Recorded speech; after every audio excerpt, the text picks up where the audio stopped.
पाकिस्तान के जनरल नियाजी के आत्मसमर्पण की ऐतिहासिक तस्वीर तो सबने देखी ही होगी। मगर इसके बाद जनरल नियाजी का क्या हुआ? उनकी बाकी की जिंदगी उन्होंने इस कलंकित आत्मसमर्पण के बाद कैसे बिताई? आइए देखते हैं।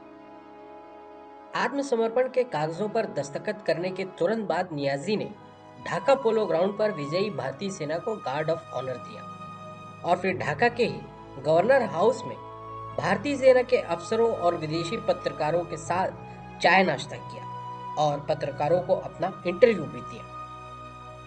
इसके बाद ढाका में मौजूद पाकिस्तानी सेना और उनके अफसरों के साथ जनरल नियाजी को भी भारतीय सेना ने अपनी हिरासत में ले लिया। बांग्लादेश की अंतरिम सरकार नियाजी को दूसरे पाकिस्तानी सेना के अफसरों के साथ हिरासत में लेकर उन पर वॉर क्राइम और क्राइम अगेंस्ट ह्यूमैनिटी जैसे संगीन आरोपों पर मुकदमा चलाना चाहती थी, जिसका जनरल नियाजी और उनके साथी अफसरों के लिए एक ही मतलब था, सजाए मौत। भारत सरकार इस मामले में ढिलाई नहीं बरत सकती थी। अगर भारत जनरल नियाजी और उनके अफसरों को बांग्लादेश के हवाले छोड़ देता तो पश्चिमी मोर्चे पर पाकिस्तान की कैद में फंसे भारतीय जवानों की रिहाई की संभावना पर भी बुरे असर पड़ते। इसलिए भारतीय सेना ने आनन फानन में चंद हफ्तों में ही जनरल नियाजी के साथ 93,000 पाकिस्तानी सैनिकों को भारत लाकर अलग अलग जगहों पर रखने का फैसला किया। सबसे पहले जनरल नियाजी को कोलकाता में लाकर फोर्ट विलियम में रखा गया। इसके बाद नियाजी को कुछ और पाकिस्तानी सैन्य अफसरों के साथ भारतीय सेना की जबलपुर इकाई में ले जाया गया। जनरल नियाजी की जबलपुर में मौजूदगी इतनी गुप्त थी कि कई सालों तक जबलपुर के स्थानीय लोगों को भी इस बात की जानकारी नहीं थी।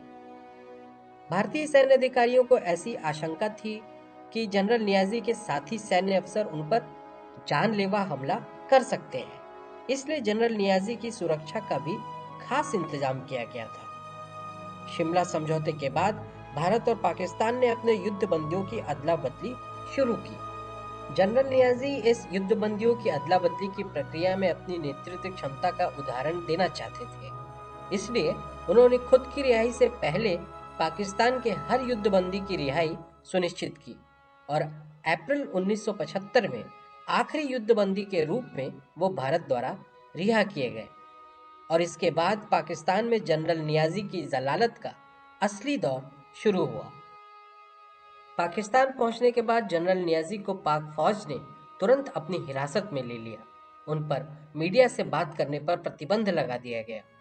जनरल नियाजी को तत्काल प्रभाव से उनके पद से बर्खास्त कर दिया गया और उनके सारे सैन्य सम्मान वापस ले लिए गए, यहाँ तक कि उनकी पेंशन भी रोक दी गई।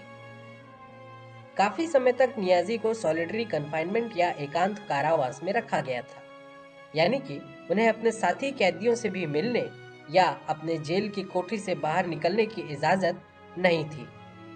जुल्फिकार अली भुट्टो ने सत्ता में आने के बाद 1975 में नियाजी की पेंशन तो बहाल कर दी, मगर सेना में उनकी रैंक को लेफ्टिनेंट जनरल से घटाकर मेजर जनरल कर दिया और उन्हें सेना से बर्खास्त भी कर दिया।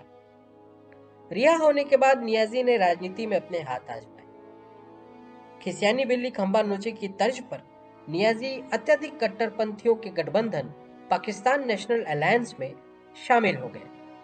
मगर जब जियाउल हक ने जुल्फिकार अली भुट्टो का तख्ता पलट किया तो एहतियात के तौर पर कुछ समय के लिए जनरल नियाजी को वापस गिरफ्तार कर लिया गया। इस गिरफ्तारी के बाद नियाजी का राजनीति का नशा भी उतर गया और उन्होंने राजनीति से भी संन्यास ले लिया।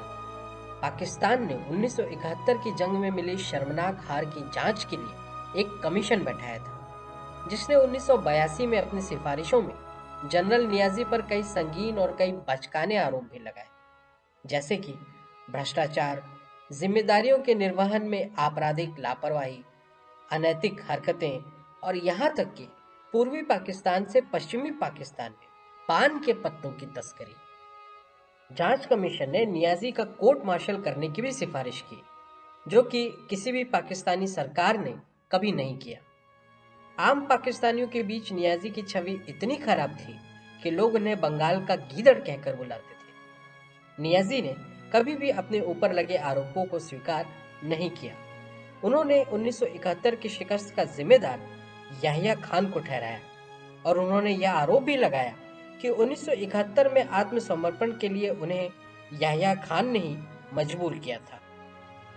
1998 में उन्होंने पूर्वी पाकिस्तान की शिकस्त पर एक किताब भी प्रकाशित की थी जिसका नाम था बिट्रेयल ऑफ ईस्ट पाकिस्तान। मगर पाकिस्तानी पत्रकारों ने ही इस किताब की विश्वसनीयता पर कई सवाल उठाए।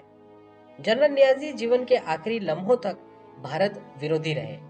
भारतीय सेना की दरियादिली और भारत में गुजारे कई सालों के बावजूद वो आखिर तक यही कहते रहे कि भारत पर पाकिस्तान को कभी भी भरोसा नहीं करना चाहिए।